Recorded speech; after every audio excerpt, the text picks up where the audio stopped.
Assalamualaikum warahmatullahi wabarakatuh. Halo sahabat Gen Z, kembali lagi dalam podcast Gen Z Berbicara. Bersama saya, Lydia Gusmita, Duta Humas Universitas Malikus Saleh. Pada podcast kali ini, kita kedatangan dua narasumber yang sangat spesial nih sahabat Gen Z. Boleh Kak, saya hai dulu sama kamera? Halo. Nah, jadi inilah dia dua narasumber kita yang keren dan kece pada hari ini. Nah, sebelum kita lanjut, kita bakal kenalan terlebih dahulu dengan kedua narasumber kita. Dimulai dari Bang Firman dulu, silahkan. Baik, terima kasih Kak Lydia waktunya. Saya Firman Karim, Ketua Umum Formadiksi periode 2024-2025. Dan hari ini udah masuk demisioner juga nih Kak. Oke. Saya Kak Tri, adik-adik ini panggil Kak Tri. Lengkapnya terima ini dari Biro Akademik, di sini sebagai operator KIP kuliah. Jadi yang ngurus-ngurusin KIP kuliah adik-adik ini sekalian, Kak. Nah, bener banget kan Kak.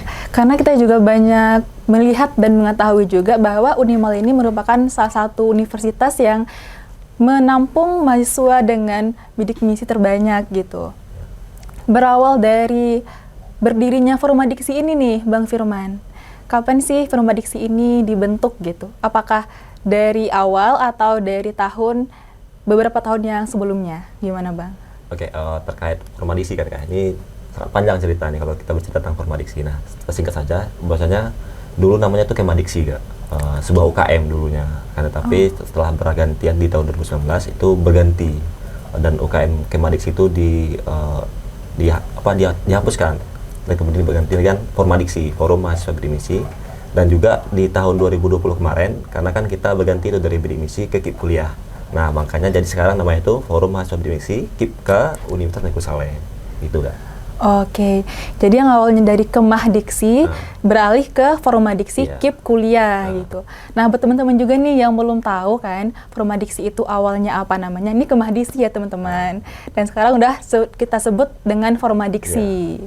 Oke, lanjut kita bakal nanya sama Kak Tri nih yang udah standby dengan cantik pada hari ini ya. Pertanyaannya ini lebih ke KIPK-nya Kak. Kakak juga sebagai koordinator KIPK di operator KIPK di Unimal. Ya. Kira-kira untuk mahasiswa bidik misi itu sendiri yang dapat KIPK berapa orang Kak? Kalau di Ganjil ini yang ongoing itu ada sekitar 5.376. Lumayan banyak ada ya skema Kak? 1 dan skema 2. Kalau skema 1 itu berarti dia dapat biaya hidup dan UKT. Jadi biaya hidupnya 4.800.000 dan dibayarkan UKT langsung ke kampus gitu.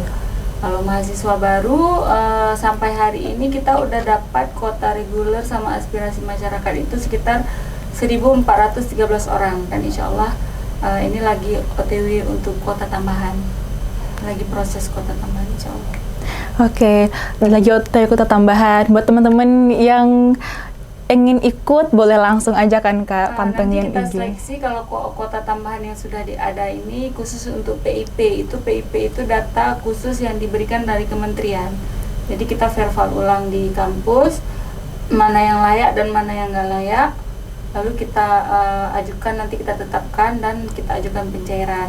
Kalau yang untuk kuota reguler sendiri ini lagi kita tunggu diberikan dari pusat Nanti kalau ada akan kita prioritaskan dulu bagi adik-adik yang lulus melalui jalur seleksi KIP kuliah. Jadi kemarin kan ada ini yang lulus jalur seleksi SNBP sama SNBT itu ada sekitar lebih dari 2.000-an yang lulus di KIP kuliah, dan yang udah kita tetapkan dan kita cairkan itu baru sekitar 1.413 orang. Jadi ini kita lagi memohon kuota tambahan. Nanti jika ada yang kita prioritaskan yang lulus sebagai penerima KIP kuliah di jalur seleksi tersebut. Oke. Nah, selanjutnya kan dulu tuh KIP belum ada skema kan Kak, tapi kalau sekarang itu udah ada skemanya. Itu gimana tuh Kak penjelasannya? Itu skema yang ada cuman di tahun 2023, skema 2. Sebelumnya rata semua dia sama, nggak ada skema 1, nggak ada skema 2, sama, tetap dapat biaya hidup dan biaya pendidikan. Tapi mulai tahun ini karena banyak mungkin mahasiswa Indonesia itu yang memang protes kenapa dia cuma dibayarkan UKT tanpa biaya hidup, sementara tetap termasuk ke dalam golongan kurang mampu gitu kan. Maka kementerian mulai dari tahun ini tidak lagi mengadakan skema 2. Skema 1. Maksudnya nggak ada lagi skema, tetap kembali seperti dulu. Tetap dapat biaya hidup dan tetap dapat bayarkan UKT-nya. Oke. Jadi tetap ada dapat biaya hidup sama UKT dan tanpa skema lagi nih sekarang Formadiksi dan KIPKA. Terima kasih ya Kak. Lanjut kita bakal beralih kepada Bang Firman. Ini mengenai Formadiksi. Abang kan juga sebagai ketum Formadiksi. Dalam Formadiksi itu job desk-nya apa aja sih Bang? Dan gimana pembagian proker dalam sistem kepengurusan Formadiksi? Sebelum kan Formadiksi ini adalah forum nih, forum bukan sama dengan kayak UKM sebelumnya. Nah kami itu tupoksi kami adalah menaungi dan mewadahi nih semua mahasiswa KIP yang ada di Unimal. Dan kalau sekarang kan mungkin total ada 8.000 mahasiswa. Nah jadi terkait job desk kami adalah yang penting menyampaikan informasi nih terkait dari Biro Kemahasiswaan, kami sampaikan kepada mahasiswa KIP-nya terkait informasi tentang pencairan ataupun tentang hal yang berkaitan dengan KIP kuliah. Terlepas dari itu kami juga memiliki inisiatif nih bagaimana mahasiswa KIP ini bisa berprestasi dan juga menjadi wadah tempat belajar bagi mahasiswa KIP ini. Nah, salah satunya lah forum ini memang melaksanakan kegiatan-kegiatan yang menunjang akademik. Kayak kami kemarin itu melaksanakan kegiatan Pekan Kreativitas Mahasiswa Nasional. Itulah kompetensi tingkat nasional yang kami laksanakan. Nah, itu rutin. Kami baru berdiri 5 tahun sebagai forum mahasiswa akademisi, tetapi kegiatan itu sudah 4 tahun berturut-turut kami laksanakan. Itu sebagai bentuk komitmen kami kepada mahasiswa KIP terkhususnya, memberikan wadah biar bisa memiliki prestasi tingkat nasional. Itu Kak. Oke, berarti salah satu program yang rutin dari Formadiksi itu sendiri adalah PKMN UBC. Berarti itu yang diikuti oleh seluruh universitas yang ada di Indonesia atau gimana Bang? Iya, kita kan itu terbuka untuk umum pendaftarannya, seluruh mahasiswa di Indonesia boleh mendaftar.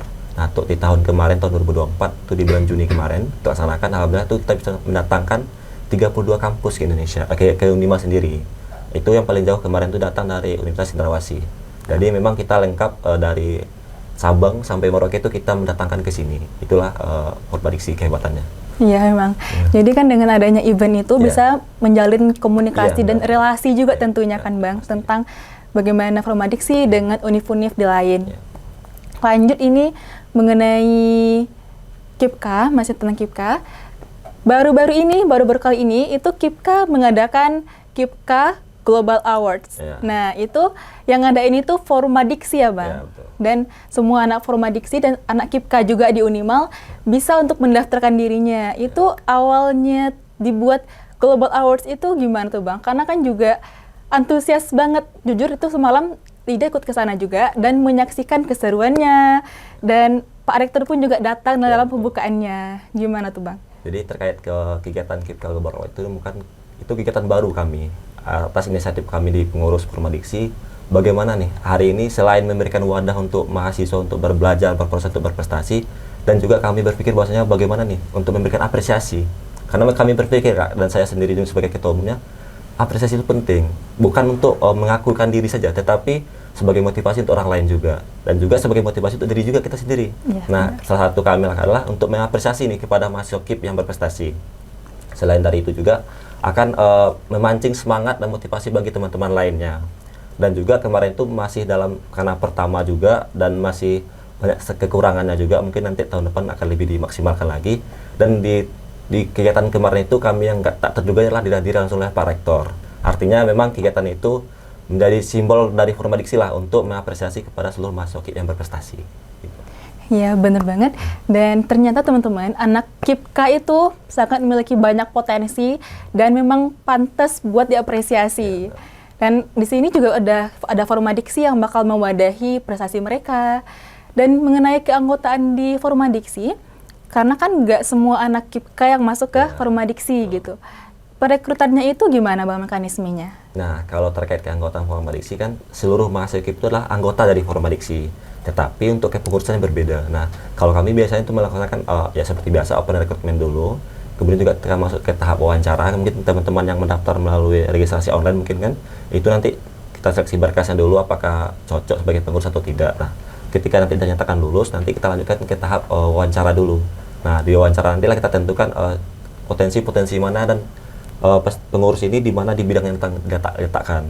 Nah, kemarin juga kita lakukan oprek juga, ada wawancara juga. Nah, di ending wawancara itu adalah kita misalkan kegiatan temu ramah namanya, Kak. Temu ramah ini kita memperkenalkan pengurus baru dengan pengurus lama, saling kenal dan saling tahu lah, dan saling bercerita lah, berbagi pengalaman tentang kepengurusan Formadiksi juga. Dan lain itu juga, kita setelah temu ramah akan kembali, kita akan melaksanakan kegiatan ya membentukkan struktur pengurusan. Nah, kemarin telah kita juga laksanakan musyawarah besar untuk menentukan ketua selanjutnya gitu, Kak. Oke, berarti dengan adanya temu ramah itu bisa menambah kedekatan sama anggota Formadiksi. Lanjut sama Kak Tri, mengenai KIP Kakak, karena kan juga banyak teman-teman sahabat Gen Z nih yang belum paham atau belum tahu apa persyaratan KIPK-nya dan gimana sih kriteria pemilihan KIPK itu gitu, Kak. Kakak boleh tolong jelasin? Boleh. Jadi kalau mungkin Firman juga udah lebih tahu ya. Maksudnya gini, kalau KIP kuliah itu kan memang diutamakan, memang programnya untuk anak-anak yang miskin, yang kurang mampu, gitu ya. Maksudnya yang kurang mampu tapi berprestasi.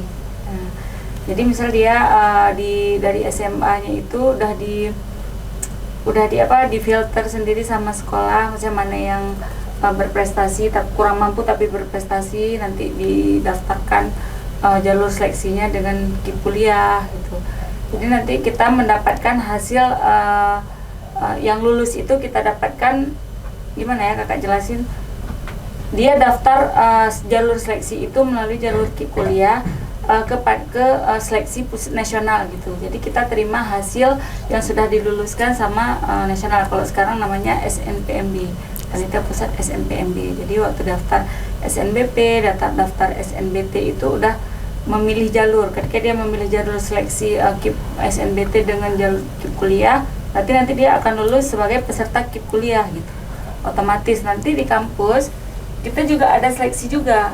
Jadi waktu pendaftaran ulang itu ada proses namanya pengisian UKT. Jadi di situ kita seleksi lagi anak-anak yang lulus KIP kuliah itu, yang lulus jalur seleksi melalui KIP kuliah, ada yang mendaftar ulang melakukan pengisian UKT, kita seleksi lagi mana yang layak dan mana yang tidak layak. Karena yang mendaftar melalui KIP kuliah itu belum tentu layak semua, ya belum tentu layak semua.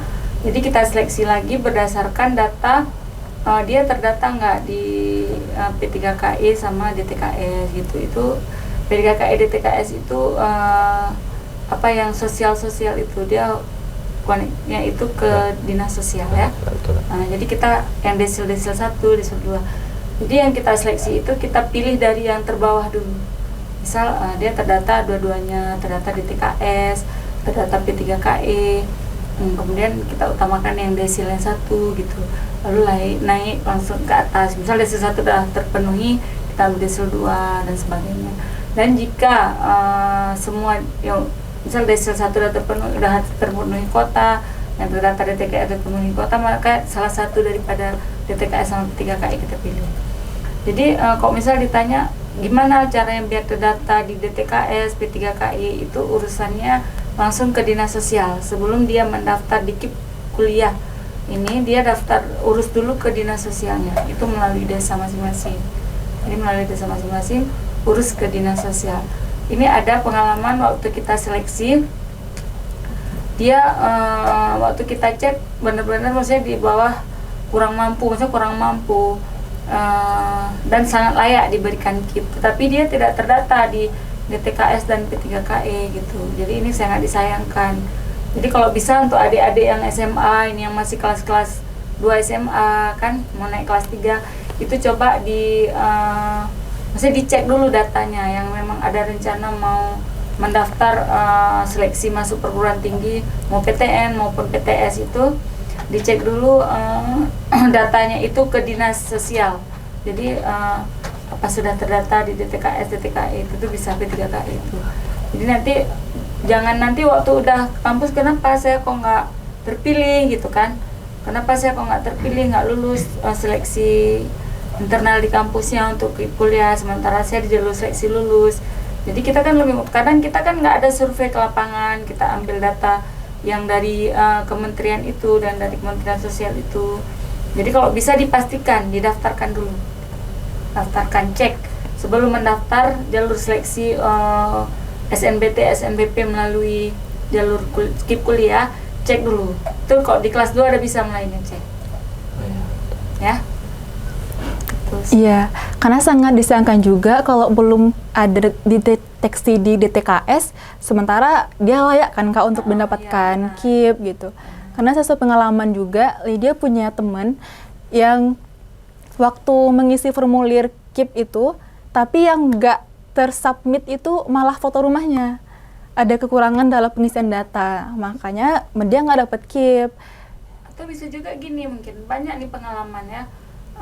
Kakak kan juga diregistrasi, kakak di bagian registrasi juga. Jadi di registrasi itu mahasiswa baru itu kakak yang urus, maksudnya mulai dari proses setelah kita terima data dari SNMPMB tadi itu yang panitia pusat seleksi nasional se-Indonesia itu, kita yang membuat proses registrasi ulang, daftar ulang untuk dia mendapatkan NIM segala macam. Jadi kadang-kadang ada anak-anak baru ini dia mungkin karena kurang mengerti atau sekolahnya tidak menjelaskan gitu ya. Waktu dia daftar SNBP contoh yang prestasi, dia daftar SNBP, dia daftar KIP kuliah juga di situs KIP, di website KIP kuliah Kemendikbud itu. Dia nggak pilih jalur seleksi di sistem KIP kuliah ini, nggak dipilih jalur seleksi apa yang dia ikut. Harusnya dia pilih jalur seleksi SNBP. Di situ ada menu untuk pilih jalur seleksi. Jadi setelah dia pilih jalur seleksi itu otomatis si sistem SNBP ini akan terbaca bahwa dia peserta dengan pelamar KIP kuliah. Nanti dia akan lulus sebagai pelamar KIP kuliah. Kalau dia misal daftar KIP kuliah, daftar SNBP tapi nggak pilih jalur seleksi, itu nggak lulusnya nanti sebagai jalur umum gitu. Itu banyak pelajar-pelajar adik-adik kita yang masuk kampus itu, masuk universitas sebagai jalur KIP kuliah itu ada yang nggak paham. Harusnya sih itu sekolah yang lebih ini ya, kepala sekolah sama operator. Kemarin bagus nih saya lihat anak-anak Formadiksi ini udah turun ke sekolah-sekolah Firman ya. Untuk sosialisasi. Ada jelasin yang kayak gitu nggak? Ada.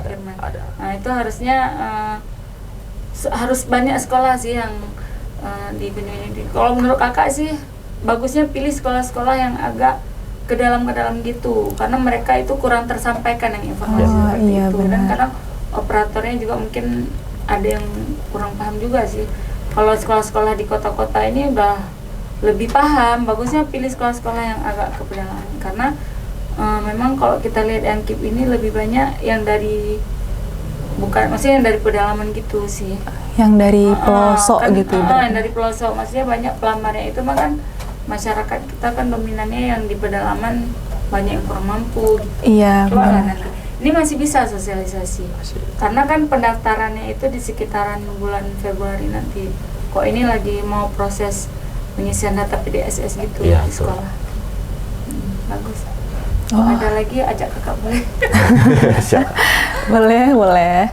Dan berarti kan Kak, kita itu sebelum memutuskan kenapa ya aku nggak kepilih sebagai penerima KIP, karena kan banyak juga tuh Kak dari sahabat Gen Z nih yang mengira padahal aku mampu loh, aku layak loh sebagai penerima KIP, tapi kenapa malah nggak bisa terima KIP gitu. Ternyata harus ditelusuri lagi dan diperiksa ulang tentang administrasinya, dan tentang juga data di TKS tadi yang seperti Kakak bilang. Cek ke dinas ya, ke dinas sosial cek. Nah, tadi kan juga udah Kak Tri sampaikan sama Bang Firman, dan berkaitan lagi nih sama pertanyaan jadi selanjutnya tentang sosialisasi Formadiksi ke luar sekolah. Nah, itu kemarin Abang di sekolah mana? Oke, jadi kemarin itu kan kami terkhusus Formadiksi ini itu tidak hanya berkontribusi untuk di internal kampus kita, akan tetapi kita juga melakukan kegiatan di luar kampus. Nah, salah satunya kegiatan sosialisasi. Nah, kemarin itu kita lakukan adalah edukasi dan motivasi nih kepada seluruh siswa-siswi yang ada di sekitar kampus kita, terkhususnya di kemarin itu kami ada di Samudra, di Samudra, kemudian juga ada di Dewantara juga, kemudian juga ada di Lok Sukun. Jadi kemarin itu kalau satu ada sekitar 8 atau sampai 10 sekolah lah kami kunjungi waktu itu, karena juga mengingat waktu, karena kami waktu itu cuma diberikan waktu 1 hari di hari Sabtu. Jadi dibagi tim, ada 3 tim ke Lok Sukun, 1 tim yang di Dewantara, 1 tim yang di Samudra tadi. Jadi kami itu hanya terbatas waktunya. Terkait untuk yang langsungnya mungkin di periode ini baru segitu. Nah, tetapi selain itu juga kami juga kemarin ada juga kolaborasi dengan beberapa paguyuban juga Jadi kita juga tidak hanya langsung berkunjung nih, kita juga membuka kayak Google Meet ataupun Zoom dengan teman-teman siswa-siswi yang ada di kampung halamannya masing-masing, dengan yang ada kakak-kakaknya di sekolah di sini. Itu nanti kita akan berbagi informasi juga, dan juga kami juga ada kolaborasi juga kemarin dengan DPM Universitas juga. Jadi kita ikut, ya kami sering di Formadiksi lah, kita kolaborasi saja. Karena juga kalau kita berdiri sendiri juga agak terlalu susah dan berat juga. Jadi kami ya membuka kolaborasi nih untuk seluruh semua teman-teman paguyuban kah ataupun ormawa-ormawa di tingkat universitas. Jadi kita nanti ya bersama-sama nih menjemput ataupun memberikan informasi terkhusus lagi tentang KIP kuliah. Karena hari ini pendidikan itu penting. Nah, salah satu upaya dari pemerintah adalah memberikan bantuan pendidikan. Terkhususnya hari ini KIP kuliah ya gitu. Jadi tidak ada lagi arti ataupun tidak ada lagi kata yang mengatakan bahwasanya pendidikan itu mahal gitu. Hari ini pemerintah sudah baik, sudah luar biasa upaya yang dilakukan untuk meningkatkan pendidikan. Kembali lagi nih ke kitanya, apakah kita mau atau tidak. Ketika kita mau, pasti ada jalannya. Nah, itu mungkin itu betul. Oke. Untuk last question-nya nih, Kak Bang, boleh dong diberikan statement ataupun motivasinya buat teman-teman yang gak kepilih KIP atau buat teman-teman yang udah kepilih KIP. Boleh dari Kak Tri, boleh dari Bang Firman. Boleh, kakak dulu ya. Mau kakak sampaikan gini, KIP kuliah itu kan diberikan untuk anak-anak kurang mampu yang berprestasi. Jadi tolong ya, maksudnya bukan untuk apa ya, untuk sendiri-sendiri juga. Maksudnya gini loh, ketika kita udah mendapatkan biaya pendidikan gratis dari pemerintah yang nggak semua orang memiliki kesempatan itu, tolong dimanfaatkan dengan baik. Jadi belajar, maksudnya jangan disia-siakan. Mendapatkan, maksudnya sekarang orang-orang pada mengeluh UKT itu mahal. Ya kan, UKT mahal ya. Betul. Orang-orang pada mengeluh UKT mahal. Zaman kakak kuliah nggak ada UKT, maksudnya masih nggak seperti sekarang ini. Jadi ketika kita udah memiliki kesempatan untuk kuliah gratis dari pemerintah, jangan disia-siakan.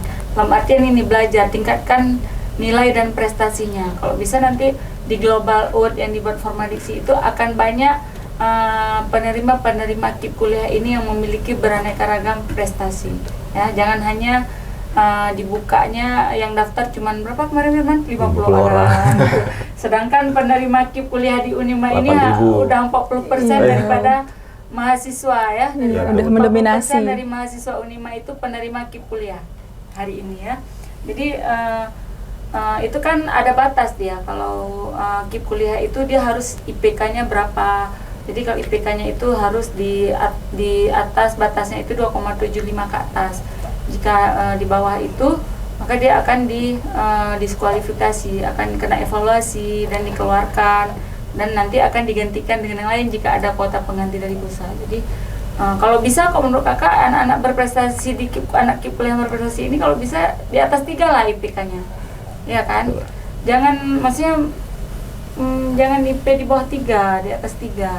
Kalau bisa lulusnya itu tepat waktu. Jadi kalau kita lulus tepat waktu 4 tahun 8 semester, itu kita nggak perlu lagi membayar UKT. Kalau nggak lulus di 4 tahun 8 semester tersebut, maka semester ke-9-nya itu sudah UKT harus bayar sendiri dan tidak dapat lagi biaya hidup. Dia KIP kuliah itu di cut off di semester ke-8. Semester ke-9 selesai, bayar sendiri semua. Oke, terima kasih banyak Kak Tri dan Bang Firman. Jadi buat teman-teman, buat sahabat Gen Z nih, jangan bersedih kalau kita itu belum dapat KIP. Dan buat yang dapat KIP, pertahankan prestasimu dan tetaplah tingkatkan akademikmu.